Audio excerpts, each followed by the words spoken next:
Secara geologis, Indonesia terletak di antara lempeng benua Eurasia, lempeng Pasifik, dan Indo-Australia. Hal ini membuat Indonesia memiliki banyak gunung berapi dan kaya akan berbagai jenis bahan tambang. Salah satu hasil tambang yang mendunia adalah batu mulia.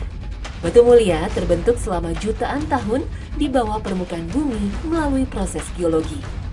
Lingkungan tempat terjadinya proses pembentukan batu mulia membuat perbedaan jenis mineral yang dihasilkan. Kepulauan Halmahera Selatan yang termasuk dalam busur api Halmahera, umur batuan induk vulkaniknya terbilang tua, sekitar 30 juta tahun. Dapur magma pegunungan vulkanik di sini mendingin perlahan sejak jutaan tahun lalu, beroksidasi dengan air dan termal. Hasilnya terbentuklah beberapa jenis batuan, salah satunya batu bacan dari Halmahera Selatan. Kolektor dari dalam maupun luar negeri memburu batu bacan yang salah satunya berasal dari desa Bisori. Areal galian tambang di barat Pulau Kasiruta ini dalam waktu 2 bulan mampu menghasilkan ratusan kilogram batu bacan.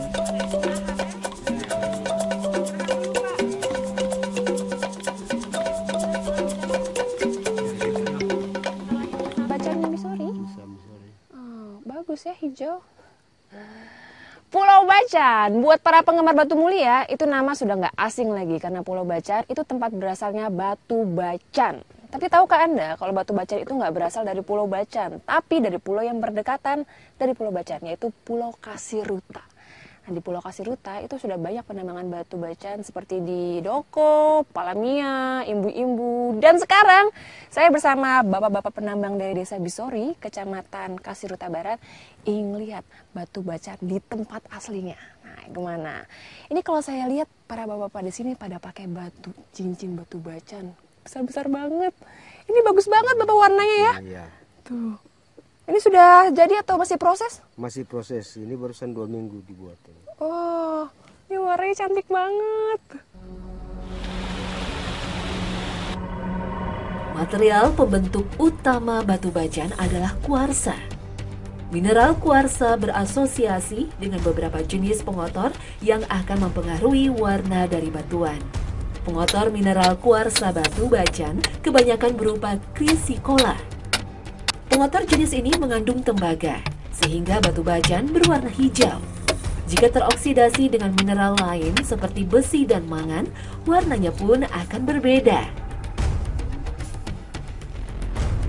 Keunikan kandungan mineral di Pulau Kasiruta ini mampu menghasilkan batu dengan beragam warna. Tetapi warna hijau tetap menjadi primadona utama. Aduh, ini lubang sempit banget. Nggak heran ya, ini tingginya itu kurang dari 1 meter. Makanya saya berkali-kali kejedot.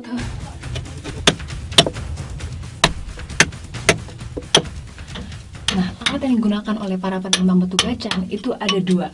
Ini, boleh pinjam Bapak? Iya.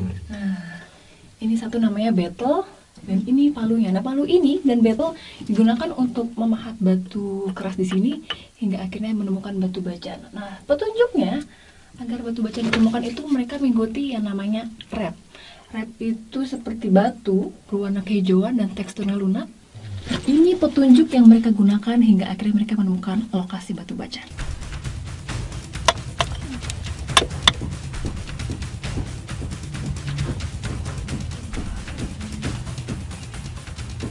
Ini batu bacannya. Ini batu bacannya, Pak? Ini batu bacan. Serius? Yang serius ini batu bacan.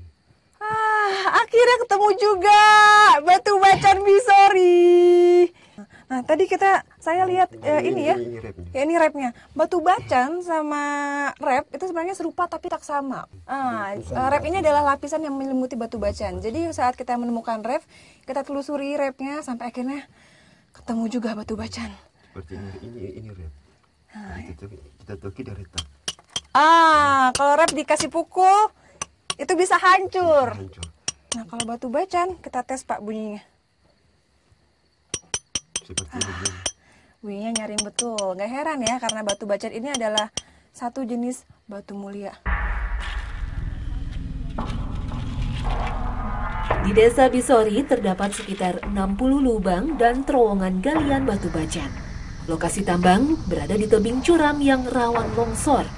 Lubang tambang biasanya terdiri atas satu juru pahat dan beberapa orang juru buang batu hasil galian. Dalam satu hari di lokasi ini, penambang mampu memahat sekitar 1 meter batuan keras. Para penambang biasa memahat mengikuti alur ref untuk menemukan batu bacan yang mereka cari.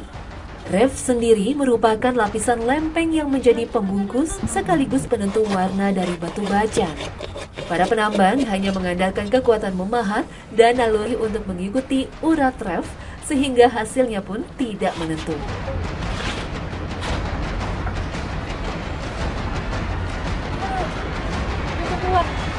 Itu keluar. Sini, Pak. Aduh, lubangnya makin masuk itu makin sempit. Nah, di lokasi penambangan Bisori ini karena masih tergolong baru, jadi maksimal dalam lubangnya itu baru sampai 10 meter. Bayangin aja, di lokasi penambangan lain, misalnya di Doko, itu bisa sampai puluhan meter. Bahkan ratusan meter ya Pak ya? Itu pernapasannya bagaimana Pak kalau oksigen tipis seperti itu? Harus butuh blower, pakai blower untuk bantu pernapasan ke dalam udara masuk. Pasokan oksigen tipis, lubangnya sempit, kecil, gelap. Banyak banget resiko yang besar yang mereka hadapi. Tapi saat batu bacanya dapat, itu semua terbayar sudah. Ini bahkan bisa dapat yang lebih besar dari ini ya Pak? Lebih besar, bahkan sampai ratusan kilo. Ratusan kilo? Iya. Luar biasa. Yuk Pak, mari. Yuk. Kualitas bacan Bisori setara dengan bacan yang berasal dari Doko dan Palamean yang sudah sejak lama menjadi primadona. Harga dari sebongkah batu bacan itu dilihat nggak berdasarkan dari besar kecilnya atau berat ringannya dari batu bacan tersebut. Nah, tapi dilihat dari kualitasnya. Nah, untuk melihat kualitasnya, batu bacan itu begini. Kita harus center. Kalau misalnya ini, yang ini udah jernih, warnanya juga udah bening. Nah, ini nih yang memiliki harga yang paling tinggi. Kalau saya geser sedikit, ini masih ada hitam-hitam. Tandanya batu bacan tersebut masih dalam proses. Nah, itu tidak menutup kemungkinan bahwa dalam satu bongkah batu bacan ini ada bagian yang sudah jadi dan ada bagian yang masih dalam proses. Nah, proses terbentuknya batu bacan hingga akhir jadi itu dimulai dari saat batu bacan yang diambil dari tambang, kita bawa ke sini untuk dikecilkan bentuknya dengan gergaji batu. Nah, seperti yang Bapak Rung lakukan sekarang. Nah, sekarang setelah batunya kecil sesuai yang dia inginkan, ini kemudian dikasih halus dengan menggunakan gerinda. Tuh. Tahapan terakhir itu dikilapkan dengan menggunakan bambu. Unik banget ya. Dan ini adalah batu bacan yang udah jadi. Lihat dong, bagus banget ya. Ini kalau dilihat secara kasat mata emang bagus. Tapi kalau di center, nah, ini masih ada serat-seratnya sedikit kelihatan. Panas tubuh manusia dapat membantu menjadikan warna batu bacan semakin matang. Seperti halnya termal dalam lapisan tanah yang membantu proses pembentukannya. Memiliki kekerasan 7 skala Mohs, batu bacan menjadi salah satu primadona dari timur Indonesia.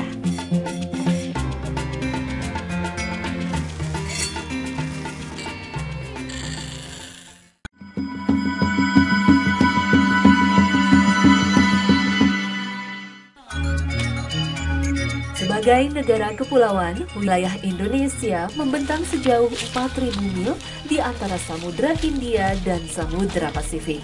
2/3 dari luas wilayahnya berupa daerah perairan. Hasilnya beragam sumber protein dari dalam laut maupun pesisir pulau-pulaunya berlimpah ruah. Nah, seperti yang kita ketahui, bumi itu senantiasa berputar atau berotasi pada porosnya. Nah, salah satu dampak yang paling gampang kelihatan itu adalah pasang surut air laut. Nah, momen pasang surut air laut ini banyak dimanfaatkan oleh masyarakat pesisir, khususnya masyarakat di Pulau Parapotang, Halmahera Selatan. Mereka biasa mencari bahan makanan tertentu. Salah satunya papoco. Papoco, Mama? Papaco.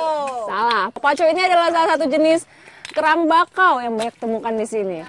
Banyak banget di depan mata saya aja, nih masih belum habis saya ambilin. Banyak sekali. Banyak Mama ya? Ya.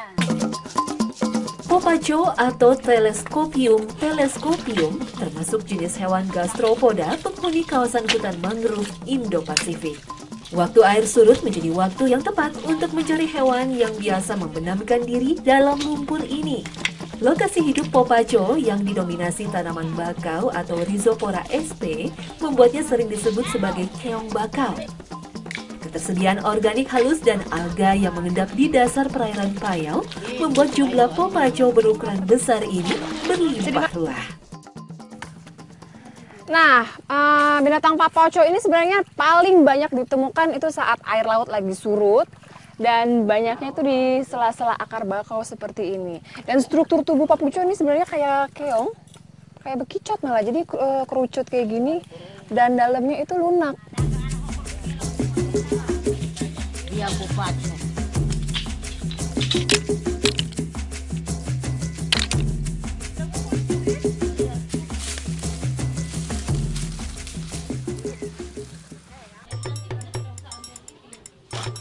Popaco dapat diolah menjadi beragam makanan, salah satunya dodol. Perebusan membantu proses pematangan daging sekaligus untuk menghilangkan lendir.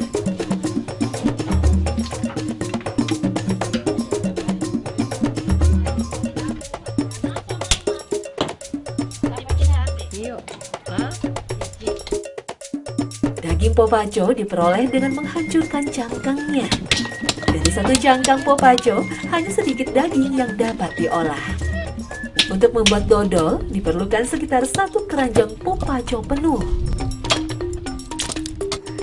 Nah, Popaco yang kita cari tadi sebenarnya ingin dibuat dodol. Nah, tapi supaya mengeluarkan dari cangkangnya lebih mudah, kita harus direbus dulu beberapa menit.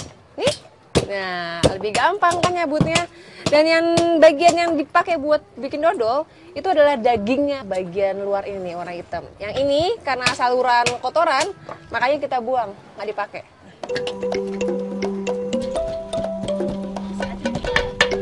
Daging Popaco yang kenyal harus dihaluskan terlebih dahulu untuk mempermudah proses pencampuran dengan bahan lain. Sama seperti pembuatan dodol pada umumnya. Bahan-bahan berupa tepung beras, santan, dan gula merah menjadi campuran adonan daging Popaco halus. Bubuk kopi turut ditambahkan untuk menghilangkan aroma amis. Agar adonan dodol rata dan kering, dibutuhkan proses pengadukan yang cukup lama. Kalau sudah agak kering, baru ditambah tepung beras terigu ketan. ya sama beras ketan. Tepung beras sudah, ketan. iya. Sudah Santannya itu yang ditaruh terakhir santan. ya? Iya, ditaruh santan. Baru diaduk sampai dia kering. Itu berapa lama totalnya? Itu paling tidak itu 3 jam. 3 sampai dia jam? kering, iya.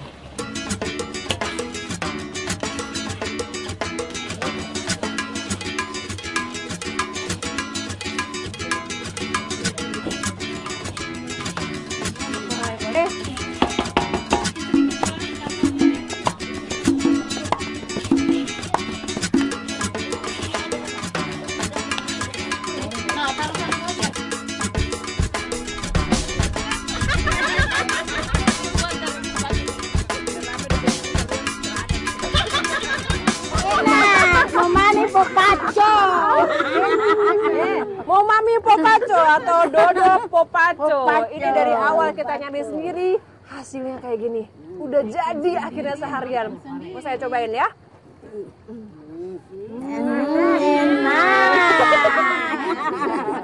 Benar kata mamanya, enak. Manisnya kerasa, terus rasa kopinya juga kerasa. Tapi yang paling khas, daging Popaconya masih kenyal-kenyal di sini ya mama ya. Enak banget. Nah ini adalah salah satu bentuk hasil pengolahan bahan makanan berasal dari alam sekitar yang diolah sama mama-mama dari Desa Kampung Baru, Halmahera Selatan. Yang lebih seru lagi nih, kalau misalnya kita nyari bahannya rame-rame, makannya pun juga rame-rame. Ya mama ya? Iya. Mau mami Popaco. Mama.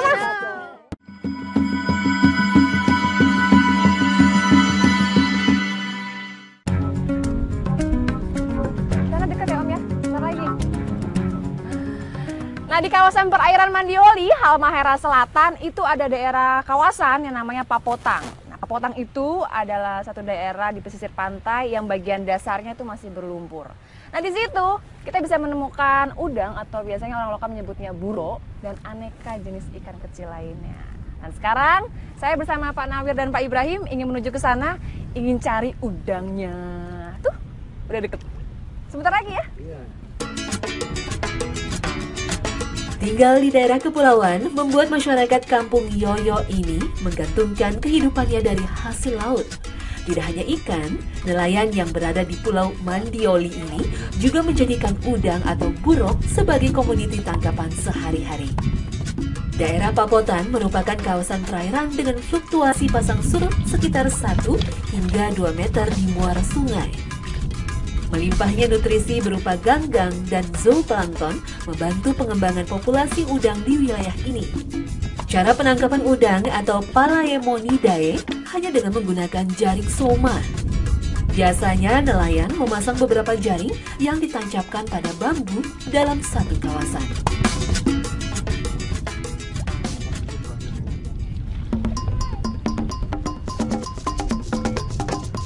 Rentang waktu antara pemasangan dan pengecekan hasil tangkapan hanya sekitar setengah jam saja. Sekali angkat, soma Pak Ibrahim mampu menjerat sekitar 1 kg udang dan beberapa jenis ikan lainnya. Baru kita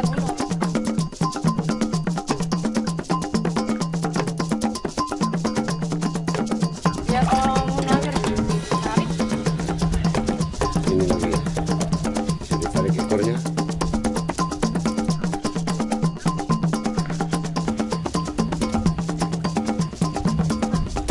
Lagi ini kan udangnya lumayan ya ukurannya. Nah, penggunaan soma bagi nelayan di Pulau Mandioli, Halmahera Selatan itu tujuan utamanya untuk mendapatkan udang seperti ini. Nah, ini bahasa lokalnya disebutnya buro. Ini kalau misalnya dilihat ukurannya lumayan gede ya, 20 cm. Warnanya juga putih keabu-abuan, jadi ini kayaknya sejenis udang windu. Nah, selain udang buro, ternyata kita bisa juga mendapatkan berbagai hasil laut. Nah, tadi Om, ini ya, wah, dapat udang tiger. Ikannya juga gede-gede nih. Bonus. Masih banyak di bawah? Banyak. Biasanya dalam satu hari, nelayan kampung Yoyo ini melepas jaring hingga 5 kali. Hasilnya, satu perahu rata-rata bisa mendapatkan 6 kg hewan krustasea ini.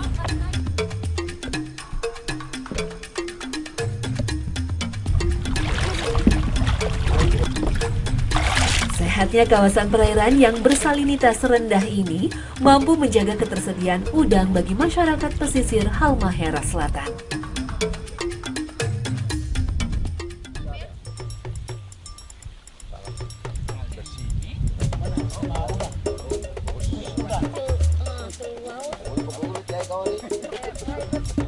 Ini lari ke barat.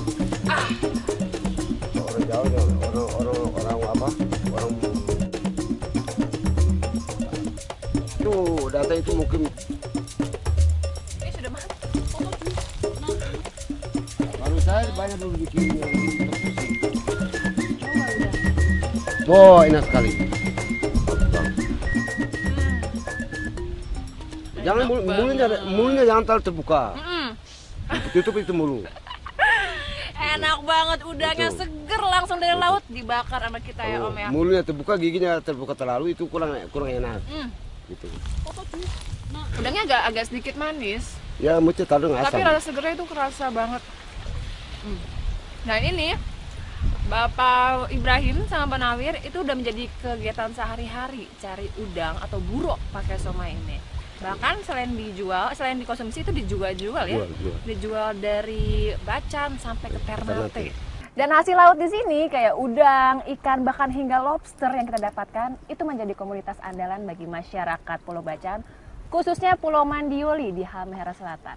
Nah ini nih menjadi salah satu bukti bahwa Indonesia merupakan negara bahari yang kaya akan hasil lautnya. Enak Pak, seger ya? Tapi enak kalau lain masih mantap.